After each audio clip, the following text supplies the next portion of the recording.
الرحیم، پارہ نمبر 17، سورت نمبر الانبیاء، آیت نمبر 50۔ بسم اللہ الرحمن الرحیم۔ اور ہم نے اس زمانے موسیٰ سے پہلے ابراہیم کو ان کی شان کے مناسب خوشی فہمی عطا فرمائی تھی، اور ہم نے ان کو خوب جانتے تھے۔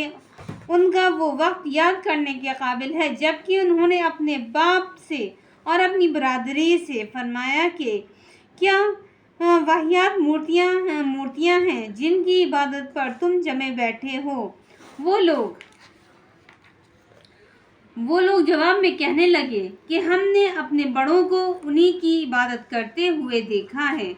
کہ پہلے حضرت ابراہیم علیہ السلام کے ابا جو تھے مورتیاں بناتے تھے، تو انہوں نے اپنے ابا سے کہا کہ کیا واہیات مورتیاں بناتے ہو؟ تو انہوں نے کہا، ان کے ابا نے کہا کہ ہمارے بڑے جو تھے وہ بھی مورتیاں ہی بنایا کرتے تھے، تو اس لیے ہم بھی مورتیاں بناتے ہیں۔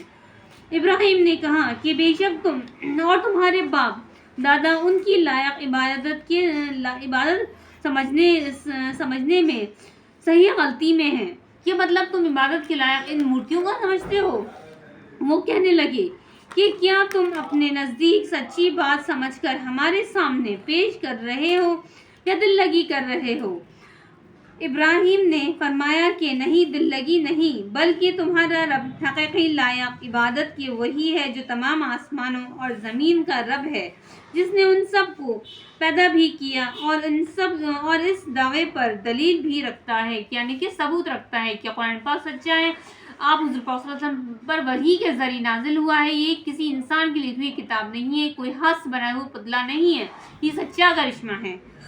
مطلب اور وہ خدا کی قسم میں تمہارے ان بتوں کی گد بناؤں گا، خدا کی قسم میں تمہارے ان بتوں کی گد بناؤں گا جب تم ان کے پاس سے پیٹ پھیر کر چلے جاؤ گے۔ تو ان کے جانے کے بعد انہوں نے ان بتوں کو تر ٹکڑے کر دیا، بغیر ان کے کہ ایک بڑے بت کے، کہ شاید وہ لوگ ابراہیم کی طرف دریافت کرنے لگے، رجوع کریں، کہنے لگے کہ ہمارے بتوں کے ساتھ کس نے کیا؟ میں کوئی شک نہیں کہ اس نے بڑا ہی برا غضب کیا۔ بعضوں نے کہا کہ ہم نے ایک نوجوان آدمی کو جس کو ابراہیم کر کے پکارا جاتا ہے ان بتوں کا برائی سے تذکرہ کرتے سنا ہے۔ پھر وہ بولے، جب یہ بات ہے تو اچھا، پھر اس کو سب آدمیوں کے سامنے حاضر کرو تاکہ وہ لوگ اس اقرار کے گواہ ہو جائیں۔ غرض وہ سب کے روبرو آئے۔ ان لوگوں نے کہا کہ کیا ہمارے بتوں کے ساتھ تم نے یہ حرکت کی ہے اے ابراہیم؟ انہوں نے جواب میں فرمایا کہ نہیں، بلکہ ان کی اس بڑے گروہ نے کی ہے، سو انہی سے پوچھ لو۔ حضرت ابراہیم علیہ السلام نے فرمایا کہ اپنی جو یہ تو پتلا ہے اسی سے پوچھ لو۔ ان پر وہ لوگ اپنی جی میں سوچے پھرے آپس میں کہنے لگے کہ حقیقت میں تم ہی لوگ ناحق پر ہو، کہ جو ایسا عاجز ہو وہ کیا معبود ہوگا؟ تو پھر لوگوں نے اپنے آپس میں سوچا کہ جو ہم اپنے ہاتھوں سے مورتیاں بنا رہے ہیں کیا وہ خدا ہو سکتا ہے؟ پھر شرمندگی کے مارے اپنے سروں کو جھکا لیا اور بولے کہ اے ابراہیم، تم کو معلوم ہے کہ یہ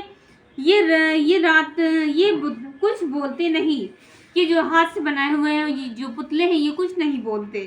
ابراہیم نے فرمایا، تو کیا تم خدا کو چھوڑ کر ایسی چیز کی عبادت کرتے ہو جو تم کو نہ کچھ نفع پہنچا سکے اور نہ کچھ نقصان پہنچا سکے؟ ابراہیم علیہ السلام نے جواب دیا کہ تم اپنے ایسے خدا کو کیوں مانتے ہو جو نہ تم کو کچھ نفع فائدہ پہنچا سکے اور نہ کچھ نقصان پہنچا سکے؟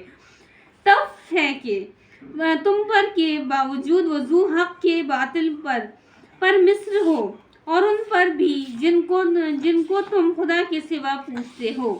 کیا تم اتنا بھی نہیں سمجھتے؟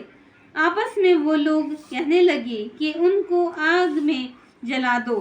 پھر لوگوں نے حضرت ابراہیم علیہ السلام کے باپ نے، ابا نے، ان کی برادری نے آپس میں مشورہ کیا اور اپنے معبودوں کا ان سے بدلہ لو اگر تم کو کچھ کرنا ہے۔ غرض انہوں نے متفرق ہو کر آگ میں ڈال دیا۔